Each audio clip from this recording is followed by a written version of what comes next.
Hi everyone, my name's Alex Hutchinson, Creative Director on Far Cry 4. I'm Mark Thompson, I'm the Narrative Director on Far Cry 4. Nice to meet you. Nice to meet you as well, and welcome to Kyrat, our new fictional location. So in Far Cry 4, you step into the shoes of AJ Gale, who is returning to the country of his birth, initially just to scatter his mother's ashes before he gets caught up in what's essentially a civil war. Kyrat is a fictional place based somewhere in the Himalayas, inspired by places like Nepal and Bhutan, and a bunch of countries from that part of the world. So looking out there, you know, one of the core things of any open world game, that sort of excitement and mystique and hope of an open world is, you know, what is all that smoke coming from? You know, what temples are out there? What secret locations? So we've peppered the world with different places to find, all of them filled with loot and secrets and collectibles and all that good stuff. And of course, the open world of Far Cry is densely populated with a variety of different animals. Beasts. And also that's some kind of yak. I don't even know what that animal was. Yak, I believe. Is it a yak? With next-gen fur. Next-gen fur, that's true. Individually modeled hairs.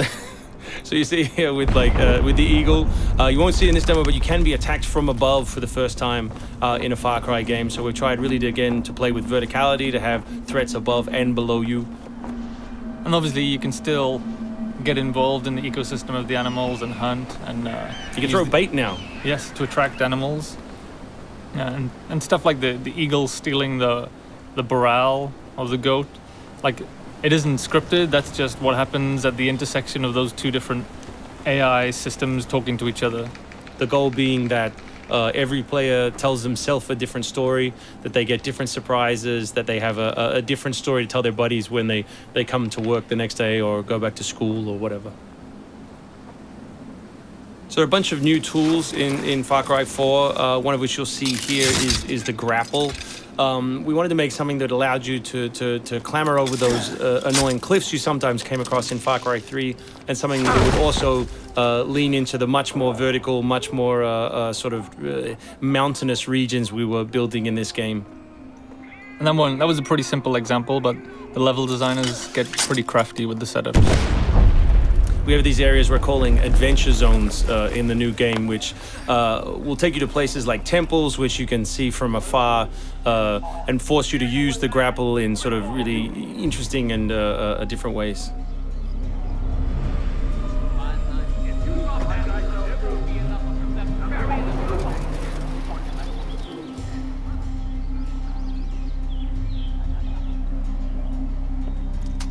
The auto crossbow is a new stealth weapon that we've introduced for Far Cry 4. It adds a little more versatility than the bow did in Far Cry 3. Obviously it sacrifices the long range for rapid fire, but it's still a super useful stealth weapon. So this is one of my favorite bits. If you look down when you're meleeing in the new game, you kick. So you can do all kinds of fun setups such as that. Kicking things is hilarious. I expect people around the world to be kicking rocks, explosive barrels, dead bodies come November.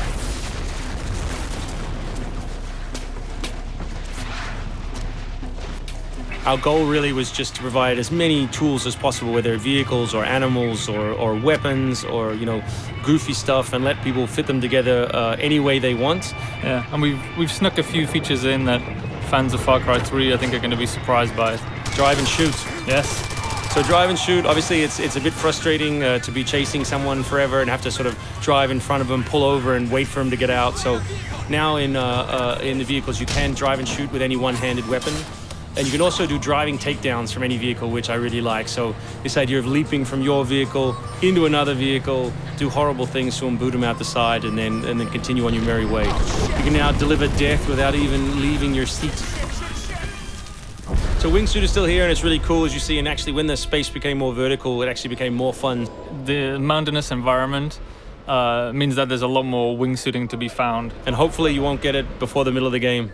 You will. Hopefully you will get it before the middle of the game. That's the current plan. But we are many months away from watching you guys abuse this online. Means that there's a lot more wingsuiting to be found. And hopefully you won't get it before the middle of the game. So here you'll get a look at elephants.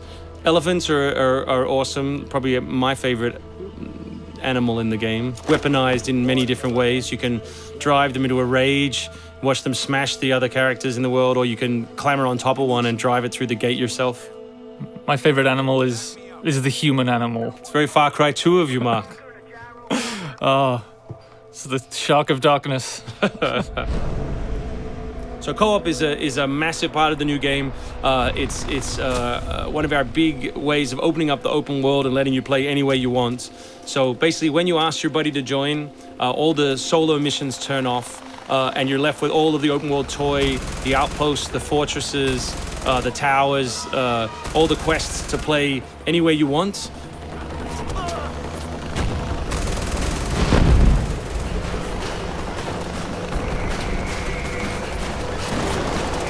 All right, let's do this.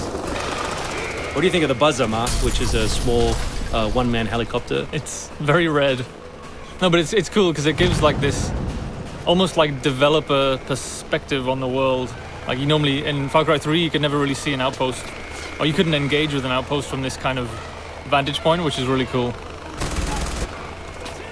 So the outposts from Far Cry 3 were like the template for the fortresses. They're kind of like bigger, better, more badass version of the outpost to More badass. to paraphrase Cliffy B. Badassitude.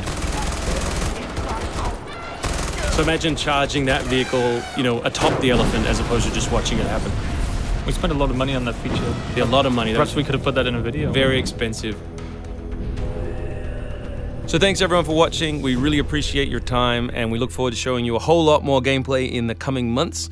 The game ships, of course, November 18th worldwide on PS3, PS4, Xbox 360, Xbox One, and PC.